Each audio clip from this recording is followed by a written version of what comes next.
മലപ്പുറം ജില്ലയിലെ number 1 jewellery majestic Jewellers. Kuttippuram ചോറും മീനും ഹോട്ടലിലെ സംഘർഷത്തിൽ 5 പേർക്കെതിരെ പോലീസ് കേസെടുത്തു.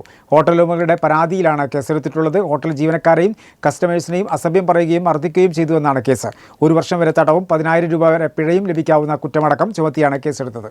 കുറ്റിപ്പുറം മഞ്ചാടിയിൽ പ്രവർത്തിക്കുന്ന ചോറും മീനും ഹോട്ടലിൽ മീനിന് വില കൂടുതൽ ഈടാക്കിയെന്ന് ആരോപിച്ച് യുവാക്കൾ സംഘർഷമുണ്ടാക്കിയ സംഭവത്തിലാണ് ഹോട്ടൽ ഉടമകളുടെ പരാതിയിൽ കുറ്റിപ്പുറം പോലീസ് കേസ് രജിസ്റ്റർ ചെയ്തത്.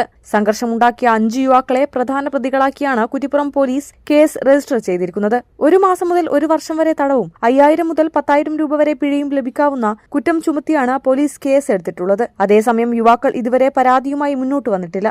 ഭാരതീയ ന്യായ സംഹിതയിലെ മാർഗതടസ്സമുണ്ടാക്കൽ, സംഘം ചേർന്ന് അടിയുണ്ടാക്കൽ, അസഭ്യം പറയൽ തുടങ്ങി 4 വകുപ്പുകളാണ് പ്രതികൾക്കെതിരെ ചുമത്തിയിട്ടുള്ളത്. ഭക്ഷണം കഴിച്ച ശേഷം പ്രതികൾ 5 പേരും ഭക്ഷണത്തിന് കൂടുതൽ വില ഈടാക്കിയെന്ന് പറഞ്ഞ് സംഘർഷമുണ്ടാക്കുകയായിരുന്നുവെന്നാണ് പരാതിയിൽ പറയുന്നത്. തടയാൻ ചെന്ന ഹോട്ടൽ ജീവനക്കാരനെയും ഹോട്ടലിൽ ഭക്ഷണം കഴിക്കാനെത്തിയവരെയും അസഭ്യം പറയുകയും മർദ്ദിക്കുകയും ചെയ്തെന്നും പരാതിയിലുണ്ട്. മർദ്ദനം തടയാനുള്ള ശ്രമത്തിനിടെ ഹോട്ടൽ ഉടമ രാജീവിന്റെ സഹോദരൻ സജീവിനും മറ്റു ജീവനക്കാർക്കും മുഖത്തും കൈക്കും പരിക്കേറ്റതായും പരാതിയിൽ പറയുന്നു. കഴിക്കുന്നതിന് മുൻപ് 200 രൂപ പറഞ്ഞ മീനിന് കഴിച്ചു കഴിഞ്ഞപ്പോൾ 100 രൂപ അധികം ആവശ്യപ്പെട്ടുവെന്നാണ് ആരോപണ വിധേയർ പറയുന്നത്.